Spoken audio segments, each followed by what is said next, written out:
Student, स्वागत है आप सबका साधना चैनल में।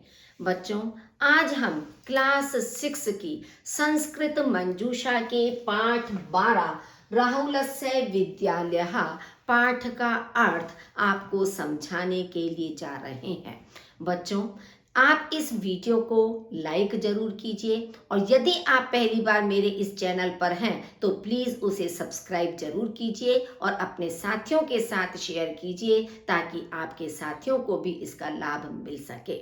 अब देखिए, जैसे कि हमारे पाठ का नाम है राहुलस्य विद्यालयः, यानी राहुल का विद्यालय या राहुल का स्कूल। तो अब राहुलस्य हमारा षष्ठी विभक्ति का एक वचन है। आपको इस पूरे पाठ के अंदर षष्ठी विभक्ति का प्रयोग करना सिखाया गया है कि यानी संबंध कारक और षष्ठी विभक्ति का प्रयोग हम कैसे करें। एक वचन में रूप क्या होता है, द्विवचन में उसका रूप क्या होगा और बहुवचन में उसका रूप क्या होगा और कहाँ हमें किस तरह की विभक्ति का वचन का प्रयोग करना है, ये सारी चीजें आपको इस पाठ के अंदर समझाई गई हैं। तो चलिए शुरू करते हैं हम अपना पाठ। आपने तीनों भाषाओं में राहुल शब्द के रूप को देखा। अब यहाँ पर राहुलस्य विद्यालय, राहुल का स्कूल, हालांकि इन्होंने लिख दिया है कि राहुल शब्द के तीनों रूपों को देखा। तीनों रूप यहाँ पर आपके नहीं दिए हुए हैं, लेकिन इसमें जैसे मान लीजिए आप एक बालक शब्द के रूप याद कर लीजिए, अकारांत। तो जितने भी अकारांत, अकारांत का मतलब होता है अ से समाप्त होने वाला शब्द, तो वो एक जैसे रूप आपके चलेंगे। मान लीजिए बालकस्य, बालकयो, बालका नाम। तो इसी तरह से आपके इसके हो जाएंगे राहुलस्य, राहुलय हो और राहुला नाम, इस तरह से। लेकिन अब इसमें आपका षष्ठी विभक्ति का एक वचन प्रयोग किया गया है। रामः कस्य पुत्रः आसीत्, राम किसके पुत्र थे। अब आप देखते हैं कि संबंध कारक में का, की, के और रा, री, रे, ये हमारी संबंध कारक की पहचान होती है। तो जहां भी आप देखेंगे षष्ठी विभक्ति का प्रयोग, तो वहां आपके इसी तरह के शब्दों का, वर्णों का प्रयोग किया हुआ मिलेगा। इसमें भी आपने देखा कि राम किसके पुत्र थे, तो के आपका आ गया और षष्ठी विभक्ति का प्रश्नवाचक शब्द का प्रयोग किया गया है। तो रामः दशरथस्य पुत्रः आसीत्, राम दशरथ के पुत्र थे। तो दशरथस्य षष्ठी विभक्ति का एक वचन है। रामः कस्य अग्रजः आसीत्, राम किसके, अग्रज कहते हैं बड़े भाई, राम किसके बड़े भाई आसीत् माने थे। रामः लक्ष्मणस्य अग्रजः आसीत्, राम लक्ष्मण के बड़े भाई थे, क्योंकि लक्ष्मण छोटे थे, राम सबसे बड़े थे, तो राम लक्ष्मण के बड़े भाई थे। तो यहाँ पर आपने देखा लक्ष्मणस्य और दशरथस्य दोनों में षष्ठी विभक्ति के एक वचन का प्रयोग किया गया है। अब आप देखिए, एषः राहुलस्य विद्यालयः, एषः माने यह, राहुलस्य माने राहुल का, विद्यालय माने स्कूल या विद्यालय, यह राहुल का विद्यालय है।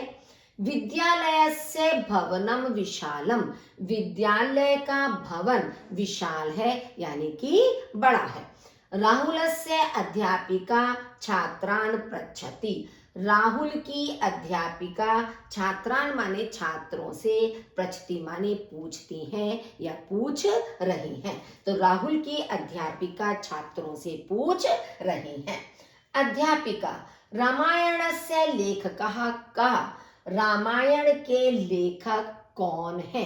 कहा माने कौन, लेखक माने जो लिखने वाले हैं, कि रामायण को जिन्होंने लिखा है तो वे कौन है। तो रामायण के लेखक कौन है। बालकः, रामायणस्य लेखकः संस्कृत साहित्यस्य आदि कवि वाल्मीकिः, बच्चे उत्तर दे रहे हैं कि रामायण के लेखक संस्कृत साहित्य के आदि कवि वाल्मीकि हैं, यानी कि रामायण को किसने लिखा है, वाल्मीकि ने लिखा है। तो वे संस्कृत साहित्य के आदि कवि हैं वाल्मीकि, जिन्होंने रामायण को लिखा है। तो एक बार फिर अर्थ देख लीजिए, रामायण के लेखक संस्कृत साहित्य के आदि कवि वाल्मीकि हैं। अध्यापिका, रामः कस्य पुत्रः आसीत्, जो अभी ऊपर बताया गया था वही पंक्ति यहाँ दोबारा दी गई है कि राम किसके पुत्र थे। बालकः, रामः दशरथस्य पुत्रः आसीत्। राम दशरथ के पुत्र थे। नेक्स्ट है आपका अध्यापिका। रामस्य अनुजः लक्ष्मणः आसीत्। राम के अनुज माने छोटे भाई, लक्ष्मण आसीत् माने थे। अग्रज माने बड़े भाई होता है और अनुज माने छोटा भाई होता है। तो राम का छोटा भाई लक्ष्मण था। बालकः एवं रामः लक्ष्मणस्य अग्रजः दशरथः च राम लक्ष्मणयोः पिता। इस तरह से राम लक्ष्मण के बड़े भाई और दशरथ राम लक्ष्मण के पिता हैं। मतलब राम तो लक्ष्मण के बड़े भाई हो गए और दशरथ कौन हो गए? राम और लक्ष्मण के पिता। संस्कृत साहित्यस्य प्रसिद्धः कविः कः? संस्कृत साहित्य के प्रसिद्ध कवि कौन है? अध्यापिका। कालिदासः संस्कृत साहित्यस्य प्रसिद्धः कवि। कालिदास संस्कृत साहित्य के प्रसिद्ध कवि हैं।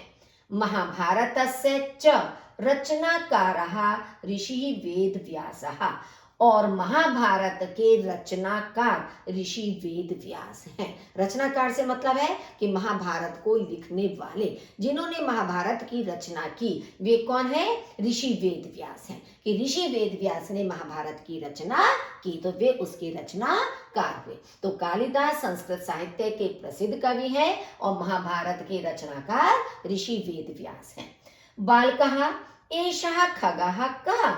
यह पक्षी कौन है? खग कहते हैं पक्षी को और कहा माने कौन। यह पक्षी कौन है? अध्यापिका। सह हंसः अस्ति। वह हंस है। सह माने वह, अस्ति माने है, वह हंस है। हंसः श्वेतः। हंस श्वेत कहते हैं सफेद, हंस सफेद होता है। बकः अपि श्वेतः। बगुला भी सफेद होता है। यानी हंस भी सफेद होता है और बगुला भी सफेद होता है। हंसानां बकानां च वर्णः श्वेतः। हंसों और बगुलों का रंग सफेद होता है। अब आप यहाँ देखेंगे कि यहाँ बहुवचन का प्रयोग किया गया है। अब हंसा नाम, अब यहाँ पर देखिए कि प्रिंटिंग मिस्टेक है बुक में, आपका ना के ऊपर भी आपका बका नाम की तरह से अनुस्वार होगा, तभी आपका ये बहुवचन होगा। ये बुक में आपकी प्रिंटिंग मिस्टेक है। तो हंसा नाम बका नाम च, कि हंसों और बगुलों का रंग सफेद होता है। हंसः श्वेतः बकः श्वेतः कः भेदः बक हंसयोः। नीर शीर विवेके तु हंसो हंसः बको बकः। अब यहाँ पे एक श्लोक दिया हुआ है आपका कि हंस श्वेत है, सफेद है, बकः श्वेतः बगुला सफेद है, कः भेदः बक हंसयोः, फिर बगुले और हंस के बीच में कौन सा अंतर है? भाई जब दोनों ही सफेद रंग के हैं तो हम किसी को हंस किसी को बगुला क्यों कहते हैं? तो उन दोनों के बगुले और हंस के बीच में अंतर कौन सा है? नीर शीर विवेके तु, कि नीर पानी और शीर कहते हैं दूध, कि पानी और दूध की पहचान करने पर हंस हंस और बगुला बगुला हो जाता है। यानी दोनों के बीच का अंतर तभी प्रकट होता है जब हम पानी और दूध को अलग करने की जब बात आती है, उसकी पहचान करने की बात आती है, तभी दोनों के बीच में अंतर दिखाई देता है। तो एक बार फिर श्लोक का सुन लीजिए। हंस सफेद है, बगुला सफेद है, फिर बगुले और हंस के बीच में कौन सा भेद या अंतर है? नीर शीर विवेके, कि पानी और दूध की पहचान करने पर हंस हंस और बगुला बगुला समझ में आता है, या दोनों की पहचान समझ में आती है। बालकः काकः कृष्णः पिकः अपि कृष्णः। काका कहते हैं कौवा, कृष्णः माने काला, कौवा काला है। पिकः अपि, पिकः माने कोयल, अपि माने भी, कोयल भी काली है। कौवा काला है, कोयल भी काली है। काकस्य पिकस्य च वर्णः कृष्णः भवति। कौवे का और कोयल का रंग काला होता है। काक पिकयोः वर्णः कृष्णः। कौवे और कोयल दोनों का रंग काला होता है।